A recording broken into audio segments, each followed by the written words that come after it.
3월 27일 금요일 오늘의 말씀입니다. 본문은 마가복음 11장 1절부터 19절까지입니다. 제 11장. 그들이 예루살렘에 가까이 와서 감람산 벳바게와 베다니에 이르렀을 때 예수께서 제자 중 둘을 보내시며 너희는 맞은편 마을로 가라. 그리로 들어가면 곧 아직 아무도 타보지 않은 나귀 새끼가 매어 있는 것을 보리니 풀어 끌고 오라.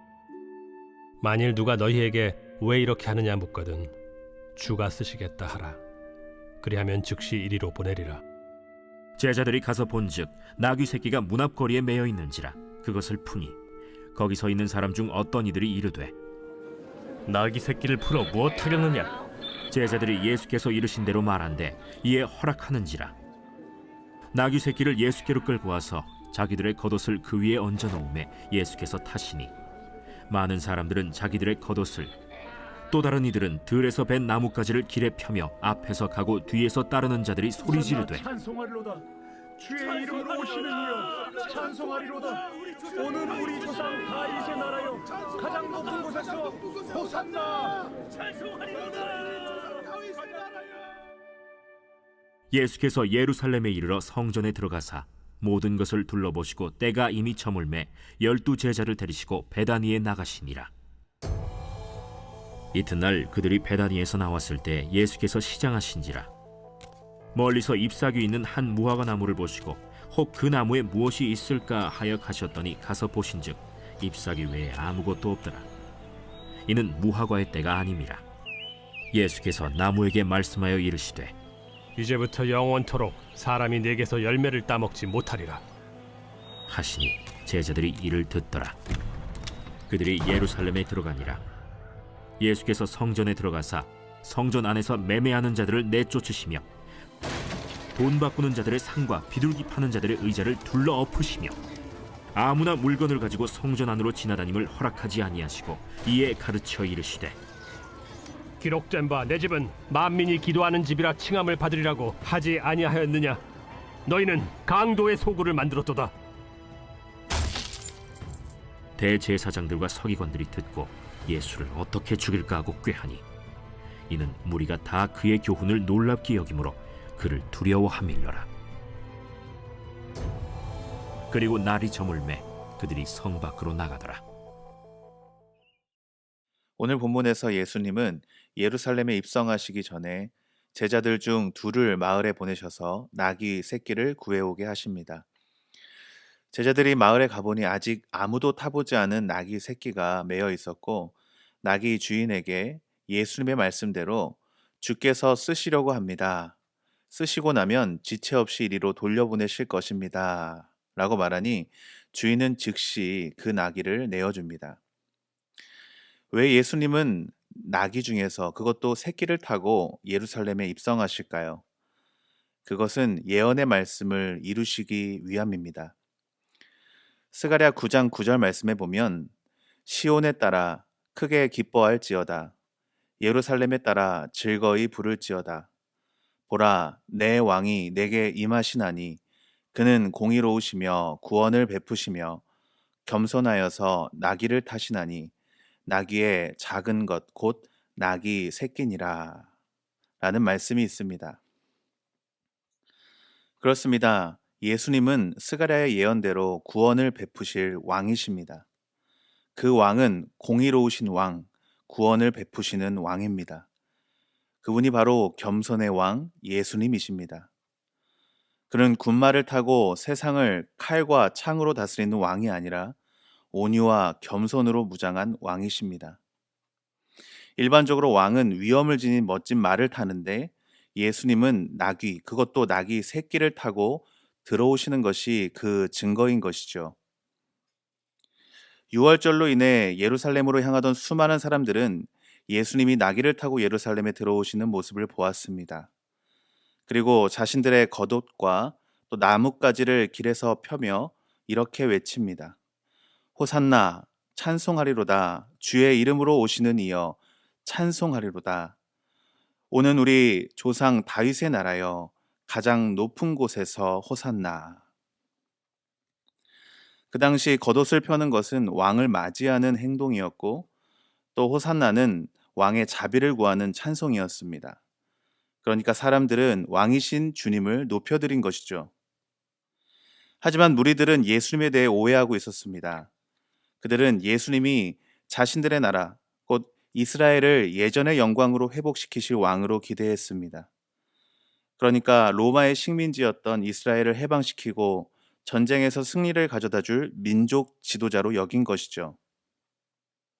그러나 예수님의 입성은 군중들의 마음속에 그린 것과는 다른 종류였습니다. 무력으로 세상을 지배하는 것이 아니라 겸손으로 죽으심으로 그 승리를 이루시는 것이었습니다. 이 일을 통해 지금 우리가 기대하는 것과는 비교할 수 없는 일을 행하실 것입니다. 이스라엘만의 왕이 아니라 만왕의 왕으로, 로마의 속박에서 벗어나는 잠깐의 평화가 아니라 죄와 죽음에서 영원히 해방되는 영원한 샬롬, 그 샬롬을 십자가의 죽으심과 부활로 이루셨습니다. 사랑하는 여러분, 우리가 가지고 있는 주님을 향한 기대가 무엇입니까? 혹시 이스라엘 백성들처럼 주님의 뜻과는 다른 헛된 기대를 품고 있지는 않습니까? 목사님, 모르는 소리 하지 마세요. 겸손하고 낮아지면 사람들이 깔봅니다. 일단 힘으로 누르고 차지해야 해요. 라는 생각을 가지고 있지는 않습니까? 그렇다면 아직은 우리가 주님의 그 깊으신 그 하나님 나라의 승리를 잘 모르는 것입니다. 정말 저와 여러분들이 이 사순절에 더욱 예수님을 깊이 묵상해서 주님의 겸손과 그 은혜로 차원이 다른 승리를 경험할 수 있게 되기를 소망합니다. 이튿날 예수님은 배가 고프셨습니다. 멀리서 잎이 무성한 무화과 나무를 보시면서 혹시 그 나무에 열매가 있나 해서 가까이 가보십니다. 그런데 열매는커녕 잎사귀밖에 없었습니다. 왜냐하면 무화과 철이 아니었기 때문입니다. 그런데 예수님은 대뜸 그 나무를 향해서 저주를 퍼부으십니다. 이제 너는 영원히 열매를 맺지 못한다. 왜 이렇게 뜬금없이 행동하셨을까요? 이 사건은 뒤따라 나오는 성전 청결 사건과 연결되어 있습니다. 그 당시 예루살렘으로 오는 수많은 순례객들을 대상으로 성전 바깥들에서 사람들이 재물을 사고 팔았습니다. 또 돈을 환전하는 사람들도 있었습니다. 그 당시 성전 바깥들은 이방인들이 예배하는 곳이었는데 그곳을 예배자들의 주머니를 약탈하는 장소로 바꾸고 성전을 관리하는 제사장들과 깊이 상인들이 유착해서 서로 막대한 이익을 챙겼던 것이죠. 예수님이 지적하신 대로 만민이 기도하는 집이 되어야 할 성전이 장사하는 곳이 되어버렸습니다. 그렇다면 이 두 가지 사건을 통해서 주님이 우리에게 하시고자 하시는 말씀이 무엇일까요? 그것은 멀리서 볼 때는 잎이 무성해서 아무 문제 없어 너무 좋아 보이지만 가까이 자세히 보면 열매가 없었던 무화과 나무처럼 겉으로 보기에는 화려한 성전, 또 예배, 외적인 종교 행위 정말 많았지만 정작 하나님을 경배하는 그 마음, 또 하나님께 드릴 삶의 열매가 전혀 없는 공허한 종교 생활을 하는 이스라엘 백성들의 영적인 상태를 꼬집고 계시는 것입니다. 사랑하는 여러분, 우리의 신앙은 어떻습니까? 혹시 우리도 잎만 무성한 무화과 나무 같지는 않습니까? 코로나 사태로 인해 정말 주님 앞에 여지없이 우리의 신앙의 본 모습이 드러나고 있는 것 같습니다. 지금 이 시간 우리의 신앙을 다시 주님 앞에 바로 세울 수 있는 복된 시간이 될 수 있기를 바랍니다.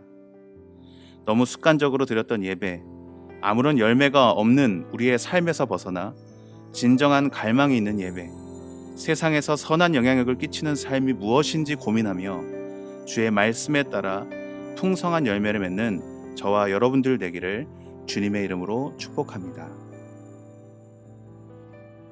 기도하겠습니다. 하나님, 우리의 모습이 주님 앞에 잎만 무성한 무화과 나무와 같지는 않은지요. 또 성전인 우리가 너무 더럽혀져서 주님이 깨끗하게 하셔야 하지는 않는지요. 하나님, 겉으로 보기에 화려한 우리의 모습이 아니라 정말 우리의 중심이 주님 앞에 서 있는 그런 선한 영향력을 끼치는 복된 삶을 살아가는 우리 그리스도인들이 되게 하여 주시옵소서.